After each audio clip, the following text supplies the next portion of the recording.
और अगर आर्थिक आधार पर रिजर्वेशन करना है तो फिर सबके लिए कर दीजिए, उसमें फिर सवर्ण भी आना चाहिए। गरीब ब्राह्मण ने क्या बिगाड़ा है?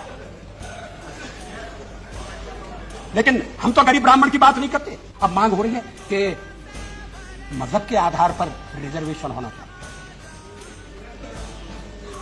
ये तो संविधान के निर्माताओं ने नहीं सोचा था। रिजर्वेशन केवल दलितों को दिया गया। मैंने सारी कॉन्स्टिट्यूएंट असेंबली की बहस पढ़ी है।